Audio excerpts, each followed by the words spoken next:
YouTube asum na mu pantam hoi na kisa aziang video na thozi ting le. Here we go.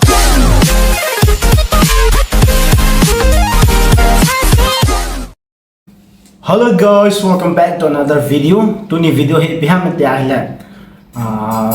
Iti saidhana question nan sa niaw cha khat ni jong la ga bolo te tia chu video hung ki sem he bovin he tia chu thupi ta ti dan chu video he khoi ta na sapa ti dan na he ta hung ki sem de ong chu he di po ye ama 12k subscriber in ta je wa chu ki pa na zala viewers ho hele viewers ho hen lang subscriber ho chung he jong le na ho chung ki pa thu ken sei kun he bovin ki pa min hichi 12k chan hung hlung ta vin hichi sai ko kong sa YouTube channel he hichi fair 12k family he ta vin ki pam le zingen mabana jong ki support jing hitin video yong anal che che hin sin do he anal lung dia po hete phak wang ki nei ji lo tho bo hen phak wang ki nei ka kan hen ki mine senten video hoi ta ta jong hin sin do he ta cho ken te mo hin tin no jong thasi lo jan gun chu pen hum pang vin lang starting le nge question hem ni hin dong vin na cho he ahung ki pang hel hol jong tamin question jong hin ken hala lo de tan dosa sa thewa chu te reply lo de tan na mo na supportin background noise he anak he timitin na aji chu inmun dat ta he lo za hen ima cha power ang ke nei pon na chang ke bol thai pon noi langa gari ong thaya la ga sian thip thai lai pon na ya chana ke timitin pion na pan pa hitin sang 742 ki tin ama hen congratulations for 12k subscriber mabana jong macha jingo brother and think ki pam pe se jinge bro nang zala he chan pho he ti jong lang sai khel de po ngena ki pam be se jinge stala banana chal kin tin Kuki tahchapa family ki tin ama yong hin YouTube channel nei na mani yong he akopal sana video prank jong hin bol hin vlog jong hin bol mukbang jong hin bol na mani channel lang vet no mani guys avelo lai ho hello la ho chan na lu vin lang description ang link ko ta chalang khen ta do na ni cho chan na vel te ma jong na support tin among question in bo cha congratulations for 12k subscriber kahin ki papi ken kahin do num chu hi le YouTube hi nang dinga aphat chom na om le ne hin sai pi o lu chule YouTube bol na YouTube bol hi na lunglut ta hinam big fans love from Mizoram hen ka ki pa be se jing bro 12k subscriber kal hin jani ki pa pe jin nang chunga jong ka ki pa nang question cho hi ale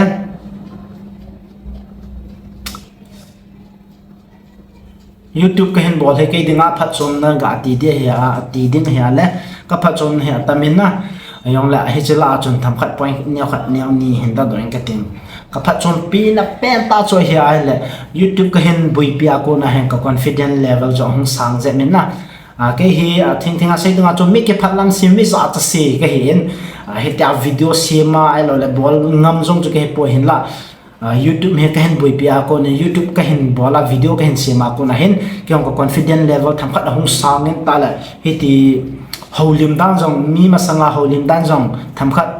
tilangai na chon khong improve zemen jo he a phat chom na cho yang he hin style thil dang kam ta jong cha phat chom nam na ye loi la pai to hong ki het to ti hong cha thil dang za chom chom na ye hin la tu nya kala don nom pen cho he ale ka confidence level a sam chomin starting le holding dan mi ma sanga them khat ne khat ga holding dan ti ho jong tilangai na ka hin bol thein ye chu ka phat chom pina point khat ti de yang adang ho cho ka dai lo lovin he chu achom lam ta khan sai jingin chule YouTube bol hin lunglu ta hina ma hin tien hinga YouTube bol ka lunglu ta na ye lunglu thai chana ka lunglu hin hi chulunga ko na hung leng do jinga lunglu thai chana ka lunglu hin ama iti se da hung ke pantil jonga ki hi za he koi mane he be se nai lo video ho jong a wedding cha jong ki mu zo lo lai hi za he chi za he ilunglut wanga he khale vele hung ki regular thai ji lo thu bo hin lunglut wa cha ka lunglut na ye video sim de ho jong ka tha nu min ama tu hin pha nam ka nei thai pon na ka nei khap ma he ken sim hen minute som ka nei jing tang jok sei lo wa chi ka a video ken sim he ka lunglut mo mo ngai ti chu ken he sa hen tin love from Mizoram tin thanks from Bangalore teaching utana okay starting le abang question na chutin hingnei zem nu khong sai kitin ama he ama question cho hele congrats for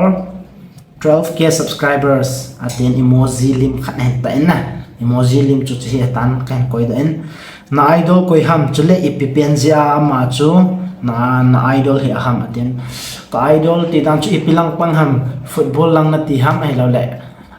film starring lang ho na ti ham ai lo ipina ti ham chu ka hepon ke ki gyalan ke dan ke gyalin ki lazing mai in kating ka idol ko ham ti la ke da ka idol chu adang zo hepang kanu ka pa ka family ho he zing ai ipiza ham ti la ai lung se jo ai ngai lo je wa hin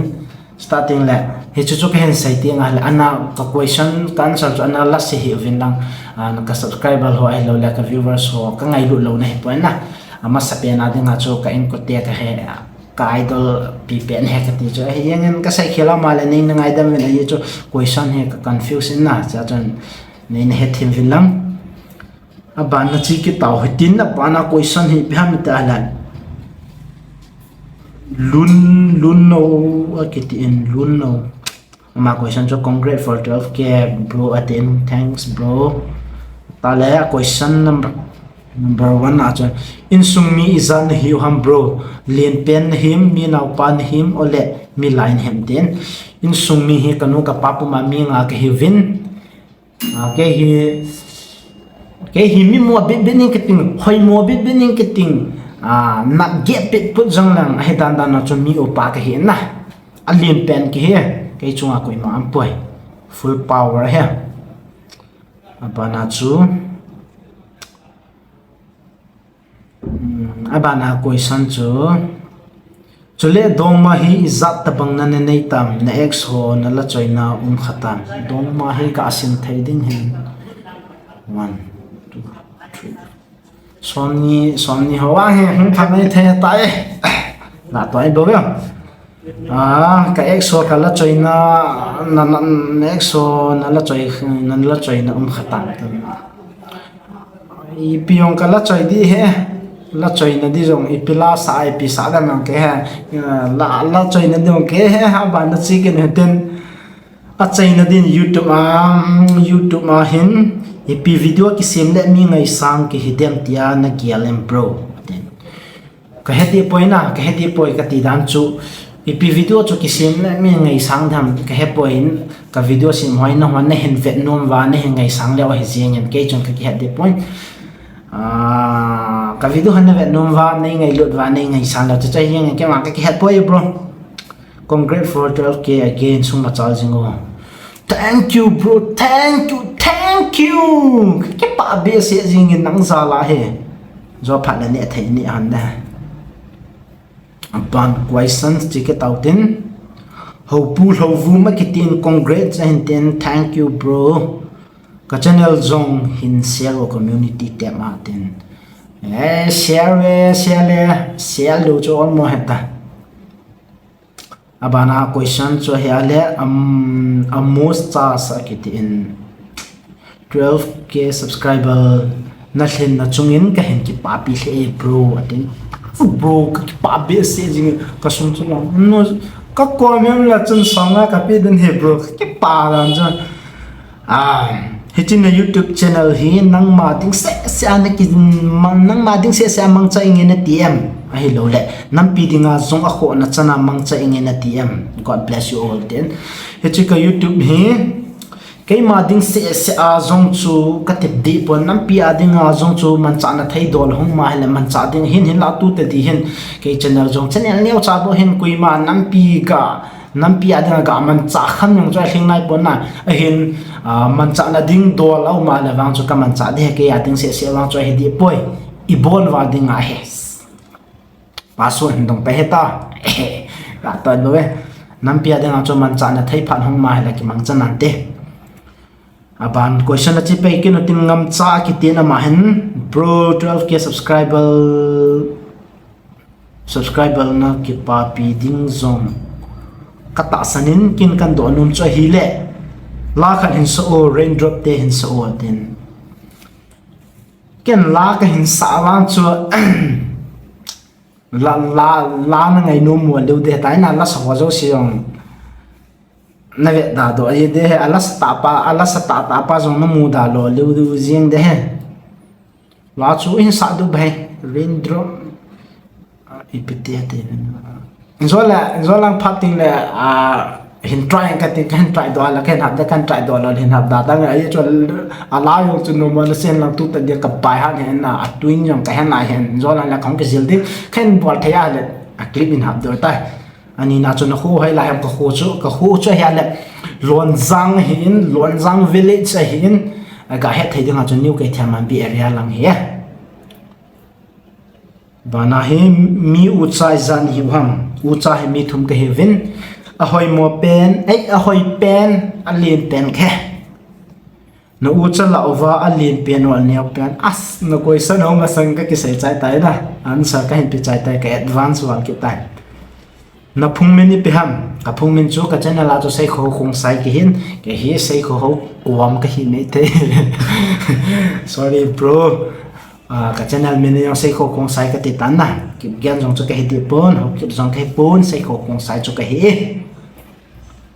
What is your hobby? Ka hobby hi atam be ase jing ipipen saya ipi apa na ipi achai dam jong ke hen hobby than nangan ngan je jong la khat hen la doin ka ten YouTube lang to hong ki sai deu ka ting hen la doin ka ten video se me ka hobby he jing na ke hi apham siam jong ke poi video sim ka lung lut nin status video ding status video ding kisan ho jong hi ko an phating la kasim ji he ti chuan sai kan sa ten video sim ka lung lu ne aban question na chicken hotin lun no a kiten ma question he okay ki pam be sia jing hi chi se he yeng tu chung 12k subscriber ilop now I ma chadang jong ki bol jo poi jong he lung sit mana loi te ho te ho nau te ho en chang khat cái to anh han na ga sai la ka home over go themin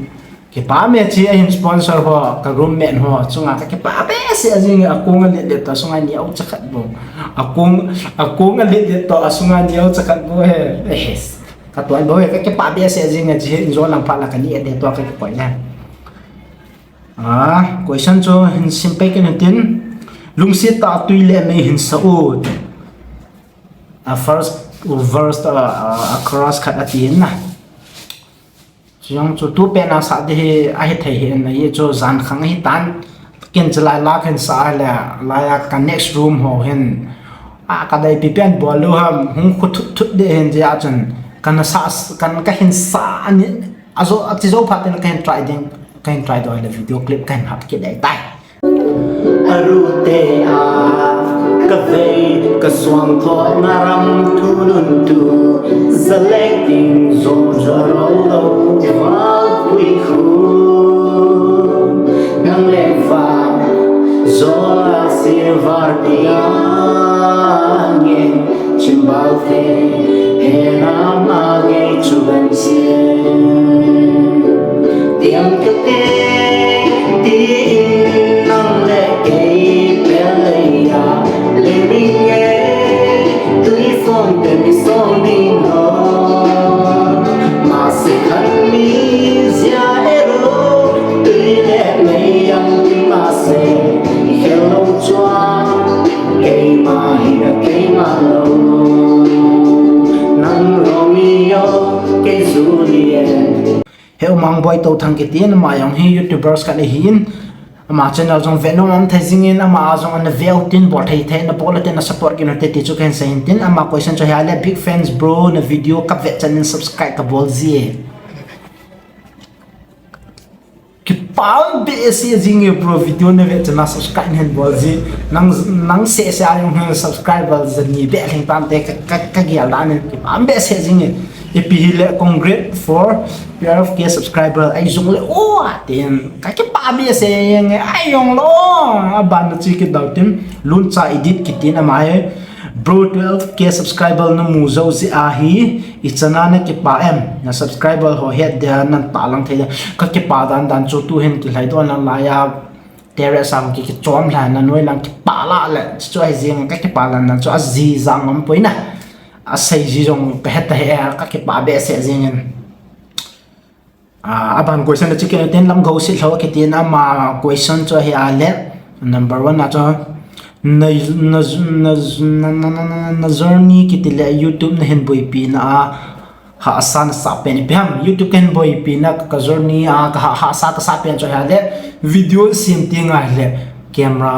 ipi mandam ti kan hezi pon chu ha ka sa pen he aji chu mobile phone mi banga khoi nei jong ki hilo camera nei zo jong ki hilo ji chu ha kana sen video ka sem dinga jong le zan khang zan thim lai le mi khua iloi te ham iu te ham ga ke thau don ten pung baro pung som la khat ti la la ke thau ben te he ona fan hen man so loi pa na fan hen man so tun ha video kan sem ne ta mo fan ga ke ki la ja hin ki sem ji e bovin hi cha chu ha kana sa pen na camera phone ho kana nei lo chu ha ka sa pen na first video chu ipi phone a ham aten ka first video chu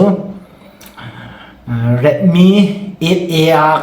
kana ke pat 8A Redmi 8A cho 32GB RAM 32GB है storage cho 3GB RAM na 32GB ROM storage hin ima cha jang po phone hoi jong poi na he so ke do hin cho jingin ke pamin bro question in dozen apan na chal ke tautin user MK3ZZ5VT60 ke tin bro nang wang hoi to acting tip to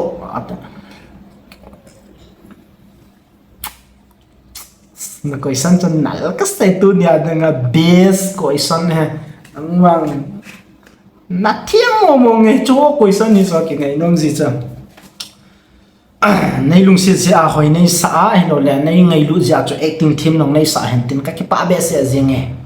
nang mi na chu hoi nei sa acting team nei sa jing ka ki pe mi dang mi na wang chu ki thol lo mai thei hen jong le ka ki pa tho we abana hin Tony sangboi official kitin ki pambe se yingin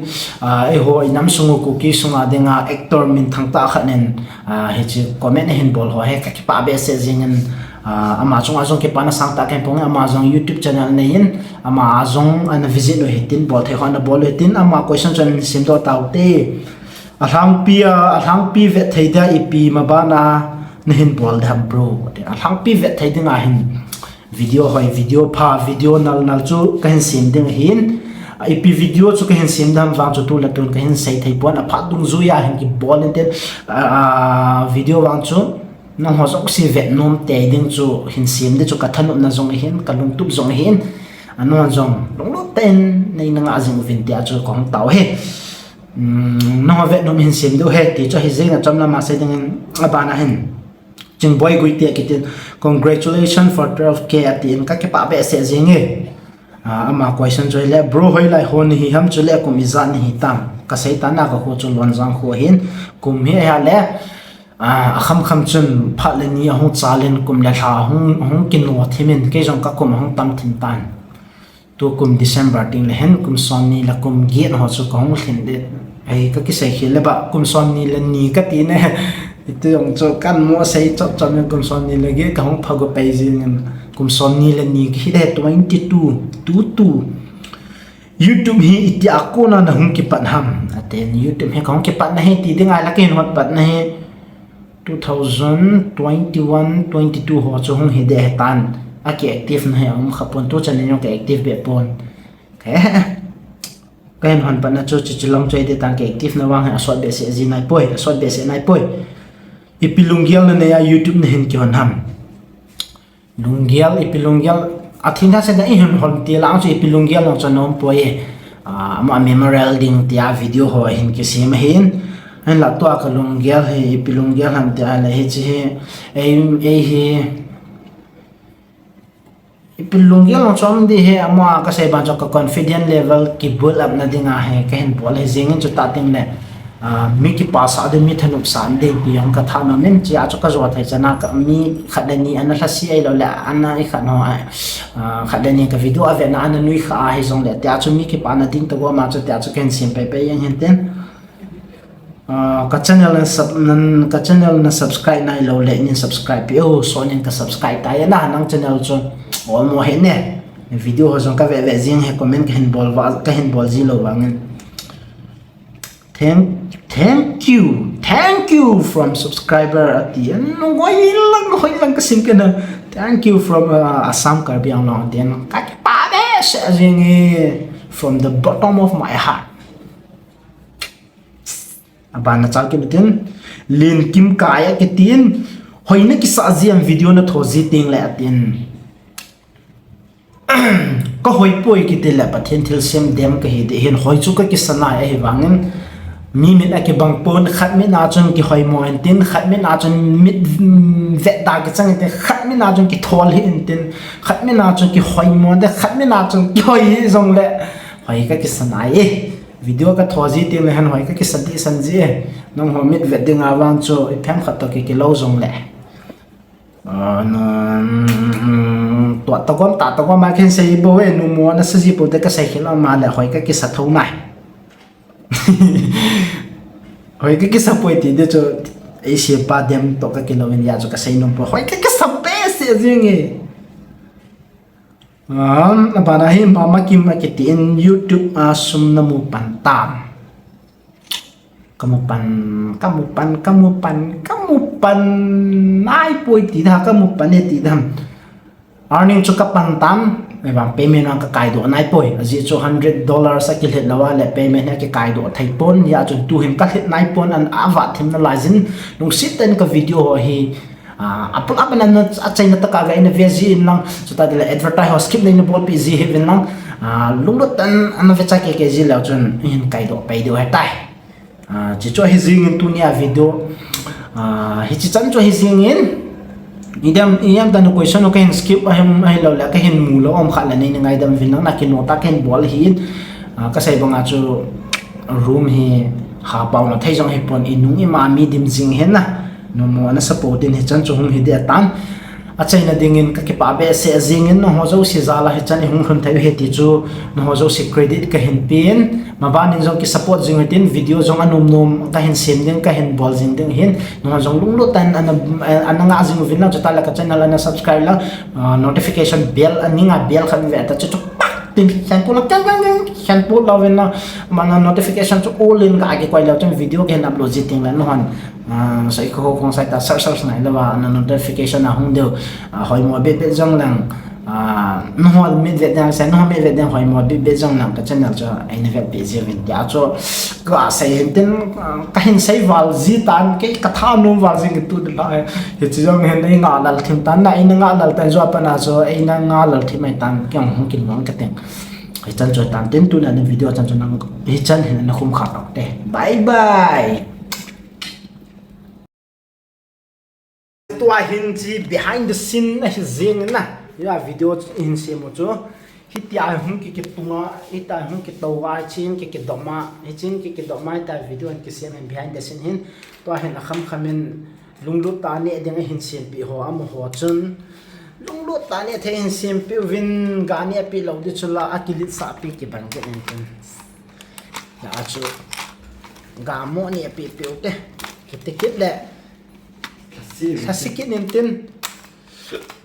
gane pi tawte le okay guys kan ne da tai akatai noi asung langa num lovin pam langa num tai it's a burger he hin na pam be se jing burger hin sponsor ho cha loi pa hi na ma ne langa first okay guys ima cha jong ki nei point video sim de tin la he ta hi choi background han ki mo nei nei jin ring la jong talbet pur khat chen ki nei ji hin guys ne jing chola na che pam langa ko khut na hung thlai le ji wenten i lai sai thai hilo hin le thai chu lungdo tai na ne leo an ne ke taw hatala behind the scene hai bo video ki chai nunga khen sim na gyal ka pi de se pa